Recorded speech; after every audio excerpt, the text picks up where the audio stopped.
Oh. Hah? Oh. Ayo berangkat. Mau berangkat ketemu di sana. Di sini dong, di sana jauh. Lu ngomong sih nggak pakai tak. Oh, tak dong. Tak. Ayo. Lu ayo kemana? Mau sekolah lu? Ayo. Katanya mau ada peluncuran buku. Oh, Pak Pardijon. Iya. Peluncuran buku Pesona Budaya Indonesia. Iya, ayo. Ayo. Sekolah. Lu datang sekarang, ya kan? Pak Pardijonnya lagi tidur. Gimana? Kemarin, bukan sekarang. Kok kemarin lu nggak bilang? Lu ya, kan gua telepon orang lain. Lu kok nggak tahu sih? Gimana? Kan gua telepon orang lain. Kok lu nggak tahu? Gimana sih? Lu teleponnya gue dong, Di. Kan lu punya nomor gua, lu tahu nomor gua. Nomor mana? Nomor berapa lu? 42 di celana gua. Celana dong, Ki. Nomor handphone. Handphone kan gua udah lo save. Lu save emang gua utang masak. Gimana lu enggak jelas, aku mau ke sono aja. Enggak, jelasin dulu. Gua masalah budaya. Ini bicara. Budaya, ya kan? Pesona wayang Indonesia. Itu kan budaya. Iya. Kita harus akrab dengan budaya. Kita harus mengenal lebih dalam sama budaya itu sendiri. Enggak, gua mah takut. Lu kok takut gimana sih? Kita harus akrab dan kenal. Gua nggak mau dekat dengan budaya, apalagi pengen tahu urusannya budaya. Loh, harus dong. Gua kenal suaminya nggak enak, Pak Daya. Wah, PA saya. Loh, lah iya. Budaya itu suaminya Pak Daya. Gua kenal banget. Bukan. Kan gua tahu dalamnya budaya. Lah dia marah dong. Bukan begitu singkong bakar. Budaya itu budaya kita, bukan budaya istrinya Pak Daya. Nah itu. Oh, yang kesenian. Nah itu budaya tuh, budaya macam-macam. Wayang, nah ini wayang, masalah wayang kulit. Aduh wayang kulit tuh ya. Terus kok yang suka jadi itu kerupuk rambak.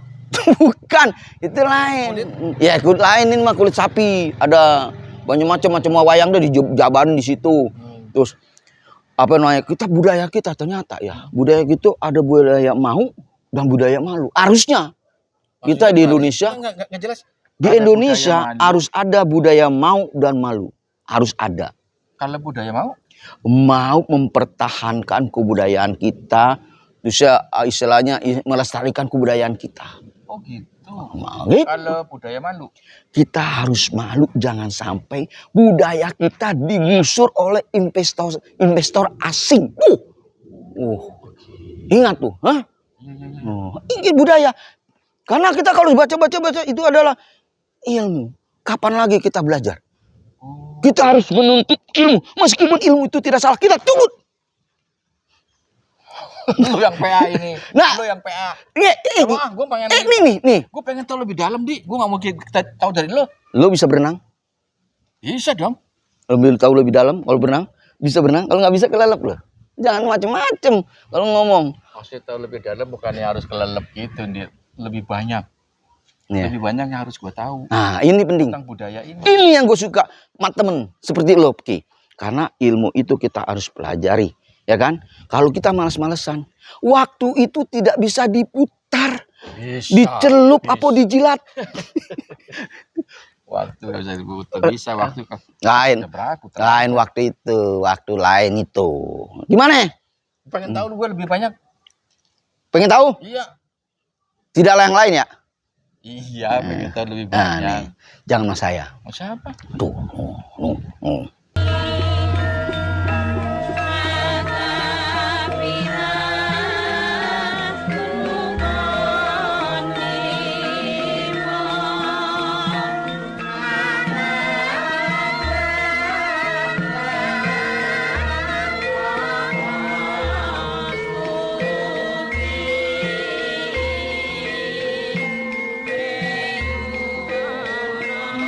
Dan seorang juga ahli wayang, direktur dari Pacifica Museum di Yale University, Matthew Cohen, Profesor Matthew Cohen, datang ke sini. Ya menurut dia memang ekosistemnya wayang itu ada di dalam kotak wayang. Nah, tapi saya waktu itu dianjurkan oleh Pak Tizar Purbaya almarhum, bahwa wayang itu sebaiknya memang didisplay. Karena kita tidak tahu dengan iklim Indonesia yang lembab, kadang-kadang serangga-serangga, rayap dan lain-lain itu bisa merusak wayang. Dan memang banyak kejadian seperti itu. Wayang golek, wayang kulit dan lain-lain itu rusak dimakan rayap atau serangga yang lain. Jadi akhirnya saya memutuskan untuk mendisplay wayang-wayang yang menjadi koleksi saya, sehingga setiap jagrak ini itu sebenarnya satu koleksi. Ya, setiap jagrak ini. Ini misalnya kecil ini adalah wayang potehi. Ini potehi karena potehi kecil-kecil. Wayang potehi ini yang mengaruh dari Cina. Kemudian wayang purwa, wayang golek dan lain-lain itu nanti ini sekarang sebenarnya sudah ada katalognya. Nah, dari katalog itu kemudian diekstrakkanlah kemudian menjadi buku. Jadi kita awalnya ini membuat semacam buku katalog, tapi sayang kalau hanya menjadi katalog. Akhirnya kita eksplorasi untuk mendeskripsikan wayang Indonesia ini agar lebih mudah untuk dipahami oleh masyarakat. Baik itu dari pengertian wayang dari aspek visual, ya, pengertian wayang, kemudian wayang dari sisi visual, kemudian wayang dari aspek seni pertunjukan, karena bagaimanapun wayang ini adalah ekspresi dari seni pertunjukan,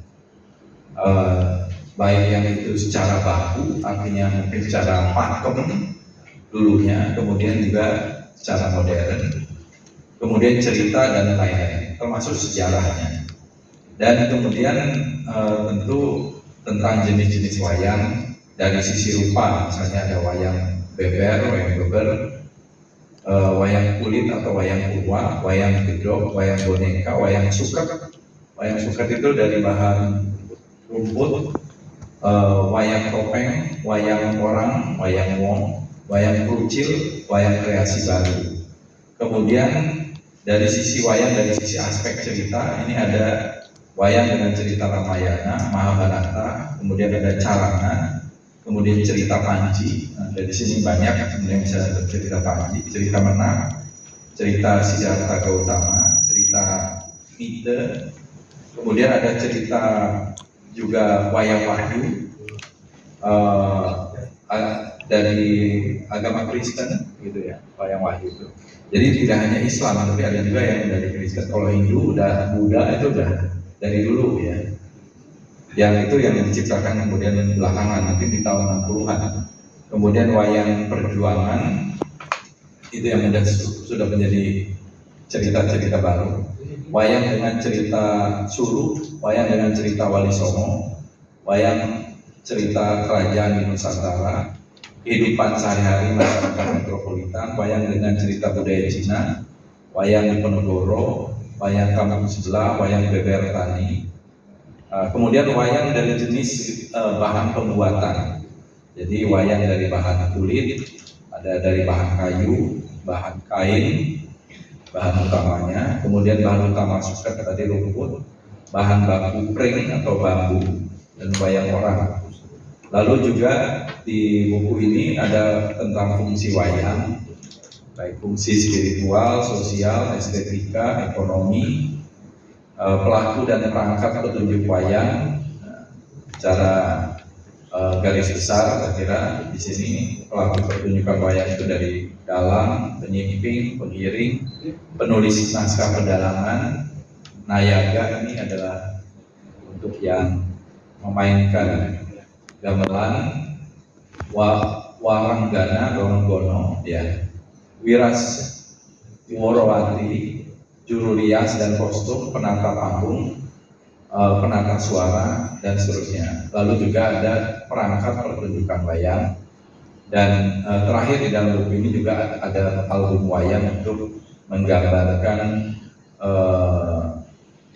jenis-jenis wayang tersebut atau visualisasi dari jenis-jenis wayang tersebut. Nanti saya kira Mas Basuki ini sebagai kurator yang akan memberikan detail terhadap apa yang tadi saya sampaikan, termasuk juga jenis-jenis wayang dan sebagainya. Jadi kita memperingati Hari Wayang itu tanggal 7 November. Jadi sebenarnya setiap 7 November, besok gitu ya, kita memperingati Hari Wayang.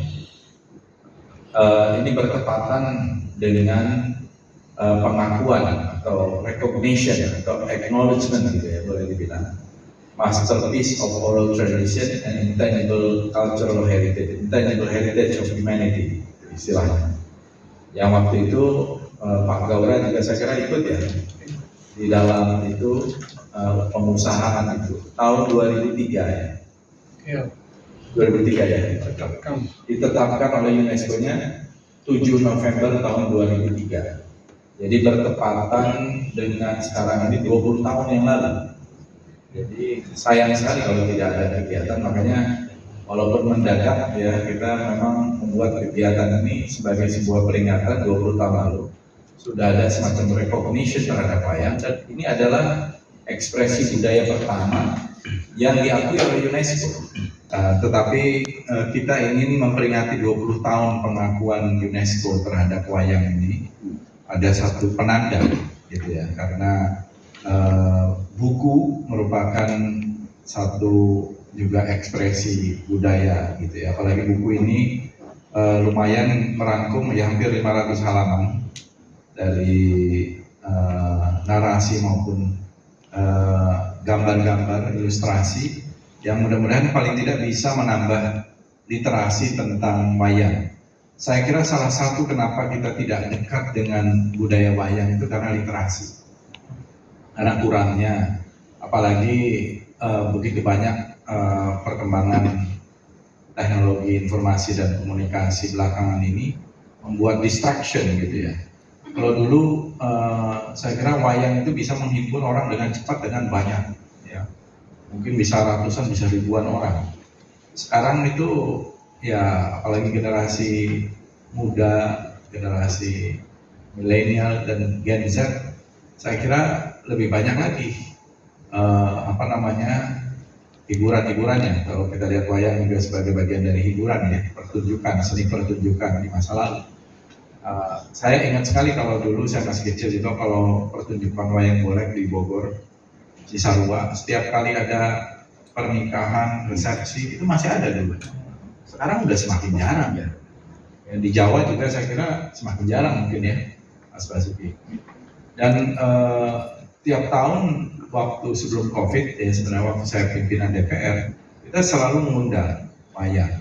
Pernah kita undang wayang kulit, ya, wayang golek juga pernah, yang Sunda. Ya.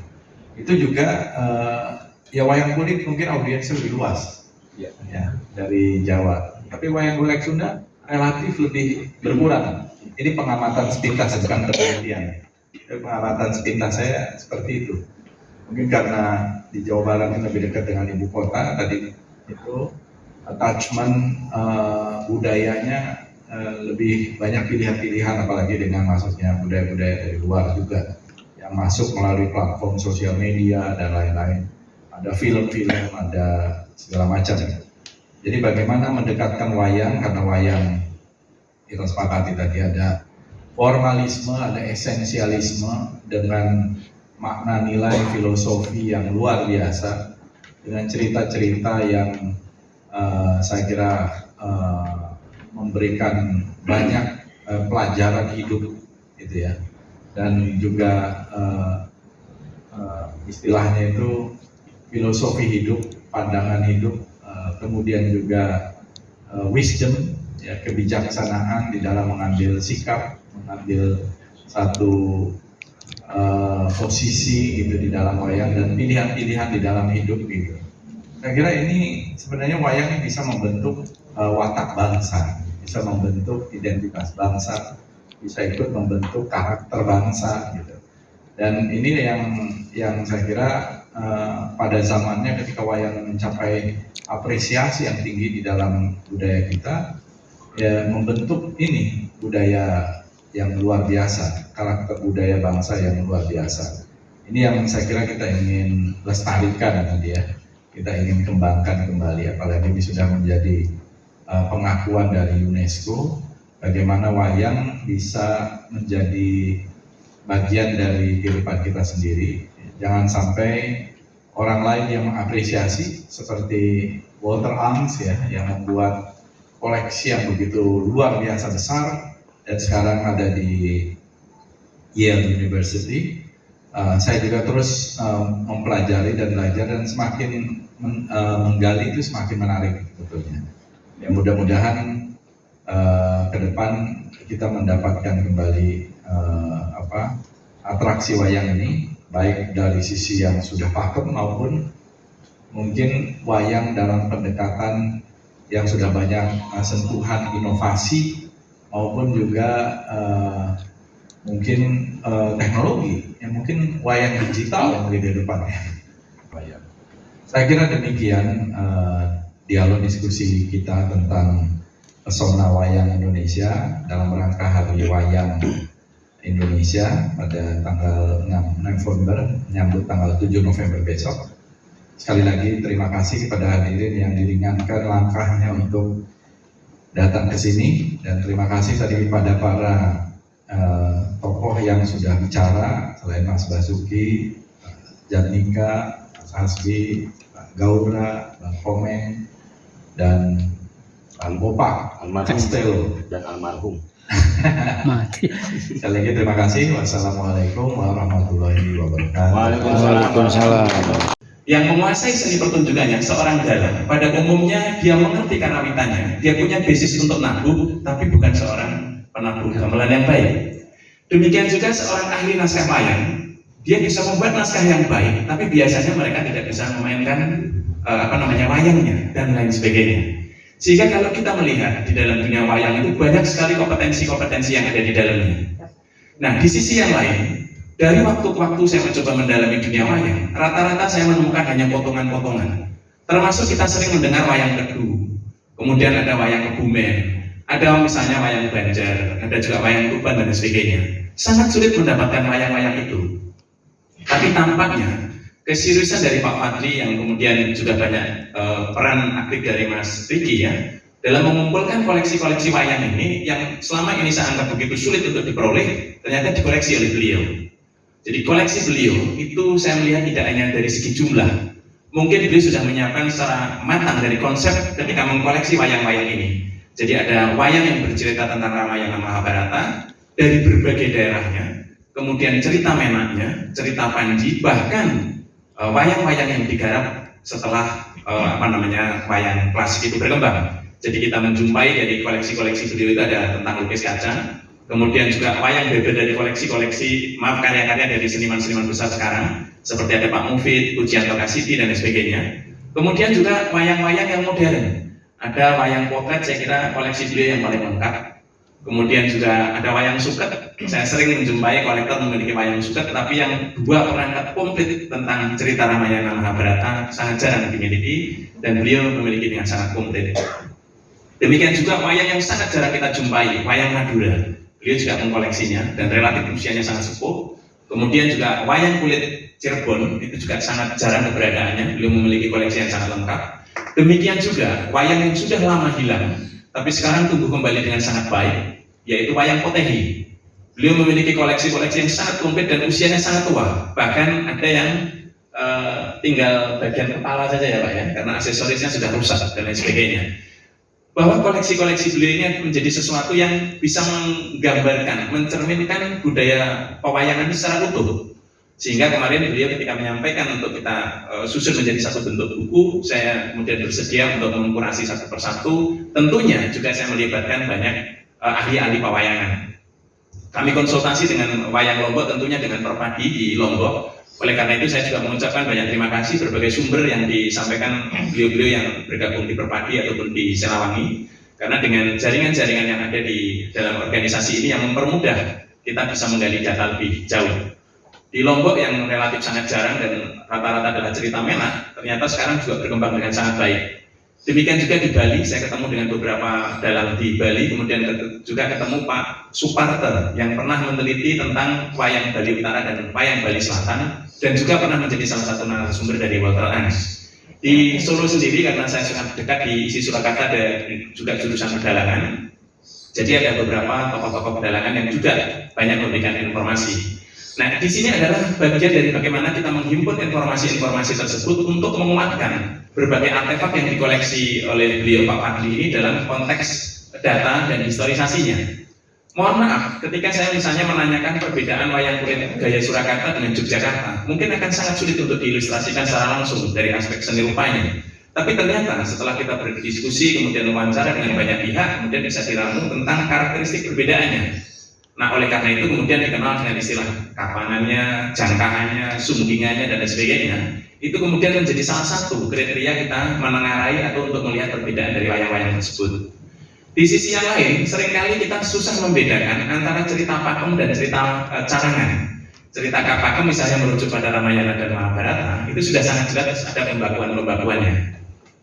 Tapi karena begitu jeniusnya nenek moyang kita kemudian mengembangkan cerita itu. Seperti misalnya Wisanggeni, itu tidak pernah ada ceritanya di dalam babunan Ramayana Mahabharata. Nah, oleh karena itu, sebagai satu pembanding dari cerita-cerita di dalam pewayangan ini begitu kompleks tadi saya sampaikan, nah itu mudah sekali kita jumpai di dalam koleksi-koleksi beliau. Nah, di sisi yang lain, beliau juga sudah mengemas wayang-wayangnya untuk mudah kita nikmati. Assalamualaikum warahmatullahi wabarakatuh. Waalaikumsalam. Muhammad, Wadi, Andijon, Abah Jadika, Bapak Basuki, Pak Hasbi, dan yang lainnya yang tidak bisa saya sebutkan satu per dua. Satu persatu dong. Kalau satu persatu bisa, justru satu per dua nggak bisa loh sebetulnya. Iya, tapi kan biasanya satu persatu. Nah, dari masalah ini sedang membicarakan masalah. Saya memang tadi juga berbicara dengan Pak Fadli masalah budaya. Mungkin tadi kalau Mbak Nisa tidak menyetop, saya bisa berdua bicara 4 tahun 5 tahun. Mungkin keluar saya berdua bewokan dan orang tidak mengenal lagi Pak Fadli, paling mengenalnya Haji Romaira.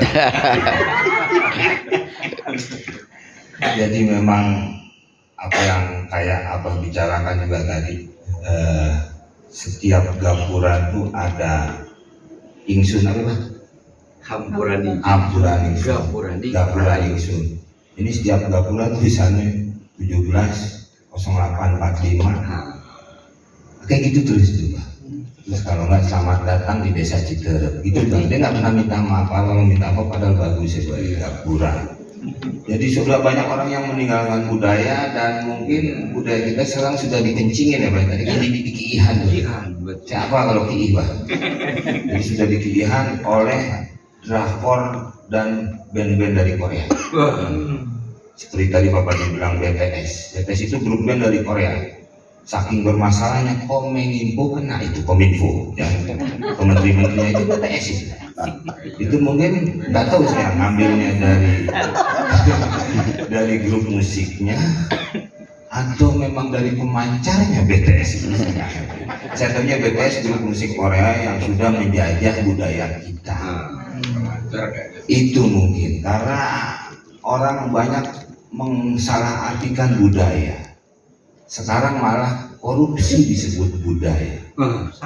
Ada salah. Budaya itu terdiri dua suku kata budi dan daya. Budi baik, daya mungkin upaya atau semangat atau kerjaan ya mungkin apa ya jadi perbuatan. Jadi budaya itu perbuatan yang baik. Apakah perbuatan terpuji? Apakah korupsi perbuatan terpuji? Tidak. Nah, ini Bapak tahu nih adiknya Pak Firly. Jadi salah mengartikan mungkin pengertiannya orang menyatakan budaya itu kebiasaan.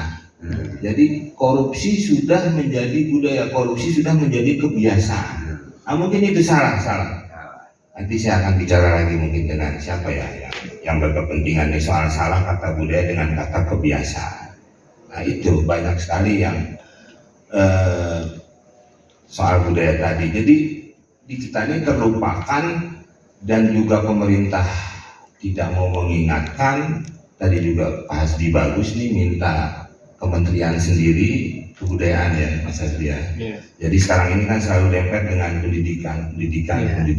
Padahal kalau kebudayaan sendiri justru bisa mendidik tadi Abah mulai dari Pancasila itu diambil dari kebudayaan, kayak ketuhanan itu udah masuk dengan tadi rukun Islam Bah ya.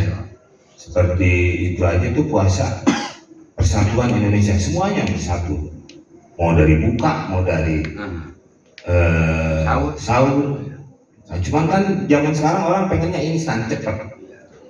Sampai ada kejadian waktu itu dokter bulan puasa itu tidak boleh praktek karena pernah ada tulisan dokter Yadi buka jam 4. Itu warga banyak yang ke situ karena bukanya lebih cepat.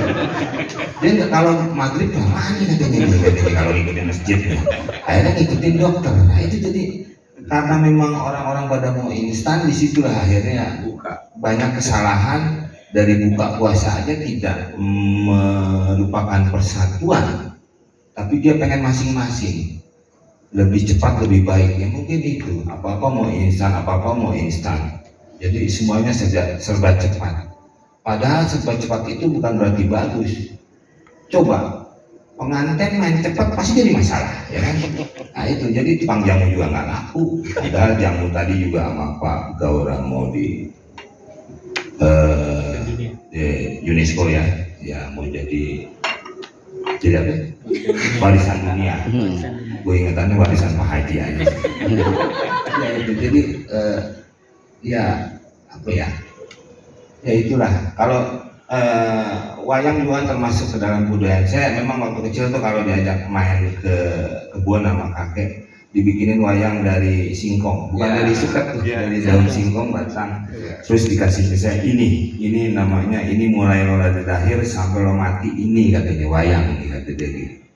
Wayang. Sampai saya itu membawakan komedi pun seperti di spontan tuh dubbing suara binatang saya ikutin dalang, karena suaranya harus berubah. Nah untuk saya nyalek di DPD ini saya nggak mau suara saya berubah. Jadi Masuk. Nomor berapa Bang? ya kan wayang itu kan dalang itu suaranya berubah. Itu bagus, itu susah merubah suara itu. Nah, saya waktu itu ngisi walaupun ada adegannya binatang-binatang, ada gorila, ada apa. Saya ngisi itu, saya ambil dulu gambarnya di Ragunan, saya potong-potong, saya edit jadi cerita, baru saya isi suara. Waktu itu dubbing dengan suara itu. Nah karena saya belajar, kakek saya nyuruh waktu itu, lu nih mainin wayang, suara lu bisa berubah, jadi lu nggak ketahuan lu siapa ya, katanya berubah gitu. Ya mungkin jadi bunglon kalau sekarang. Nah dari situ saya juga pernah bermain dengan almarhum Pak Asep yang tadi kan kakeknya nama ya, Asep Sunaria. Saya di situ main, jadi komedi dipadukan dengan wayang golek waktu itu setiap buka puasa Asep Show. Ya, Pernah lama. jadi saya juga sebenarnya ingin menanyakan kepada Mas Basuki, sebenarnya mereka ini kalau keluar dari pakem kayaknya masalah dalam itu ya Mas ya. Karena tapi kalau kita ngikutin pakem pada zaman saat ini, tadi kan Abah bilang harus ngikutin zaman, ada juga yang harus yang lama. Kalau yang lama tidak diikutin juga akan ketinggalan zaman, dan tidak mengikuti zaman juga akan ketinggalan zaman, ya kan? Nah, saya kan niru tadi apa? Ya kan? Kalau mau pindah saya udah, iya. Kalau buat ngeluarin sendiri agak susah Pak. Nah dari situ begitu juga di kesenian. Saya kalau nggak ngeluarin sesuatu yang aneh atau yang baru, itu nggak akan dilihat sama orang. Saya mulai dari dulu bikin, orang-orang bikin cerita komedi, saya bikin spontan ngertiin orang. Terus mulai dari orang biasanya traveling, memberitahukan kepada penonton daerah-daerah yang ada di Indonesia atau di luar dengan cara traveling. Saya bikin traveling komedi dengan cara bercanda. Akhirnya saya bisa keluar ke mana-mana di Indonesia atau ke luar negeri. Nah begitu juga waktu itu saya dengan Pak Asep Sunaria. Pak Asep itu mengeluarkan wayang muntah, merokok muntah, itu sesuatu yang aneh pada saat itu, dan itu dikecam oleh semua dalang karena keluar dari pakem katanya. gitu. Berarti belum dong kalau gua pakem, ya kan? Ambil aja kalau nggak pakem belum. Kan cerita wayang. Lain itu wayang. Bapak dari mana ya? Saya tamu dari tadi Oh sini. tamu. Pak Pandi nggak ngundang loh. Nah itu dia Mas Bas, saya makanya ingin menanyakan itu kok padahal dia mengeluarkan sesuatu ide yang baru, tapi waktu hampir semua dalang mengecam Pak Asep Sunaria. Dan waktu itu juga membuat adegan dengan saya di TV juga banyak orang, wah ini udah nggak murni, itu juga kejadian. Jadi ya kita juga sudah disambut oleh azan maghrib, maka mohon maaf kalau ada kata-kata yang salah. Terima kasih dan salam hormat buat Pak Gaura yang Bapak sendiri mencintai, tapi saudara-saudara saya yang ada di Indonesia tidak begitu mencintai budaya. Katanya. Saya mau nunjuk kayak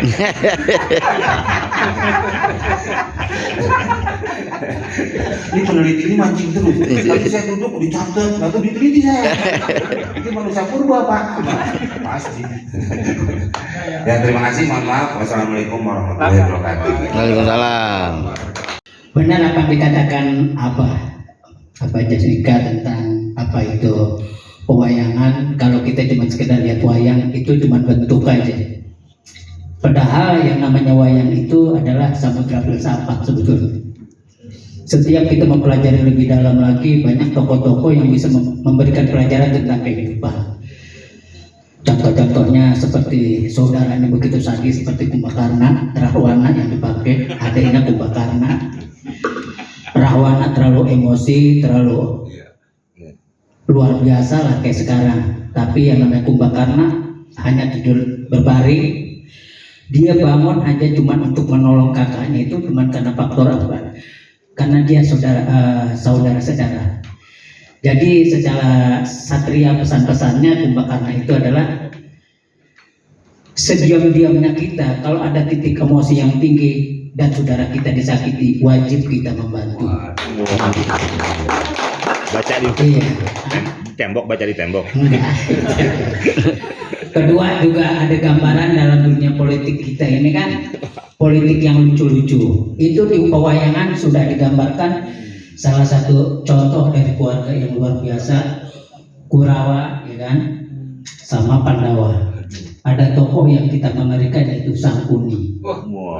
Nah di sini perdebatan sebuah politik, banyak tokoh-tokoh Sangkuni yang melahirkan ide-ide baru karena dia tidak punya etika dalam berpolitik. Itu Sangkuni. Bubarnya apa? Bubar. Nah, ini menjelaskan dari Bapak Basuki juga tentang makna wayang. Begitu juga pada saat Abah menjelaskan tentang Gatot Kaca. Ini adalah generasi muda, generasi yang datang, yang mana kita harus ditidurkan, harus dibaringkan di kawah Candra Dibuka. Intinya simbiosis dari semua ilmu ada di dalam situ. Ilmu sosial, ilmu filosofi, ilmu psikologis, semua ilmu ada di situ dan kita akhirnya badan kita tersentuh dengan apapun tidak akan mempan. Nah itu mudah-mudahan generasi kita itu seperti generasi Gatot Kaca. Jadi penyampaian Bapak John, penyampaian tentang filosofi. Jadi kita sudah mematahkan stigma Yunani, yaitu adalah kota filosofi, ternyata Indonesia yang punya, yaitu pewayangan Indonesia. Wabillahi taufiq wal hidayah. Pak sudah Pak, nggak dipakai lagi.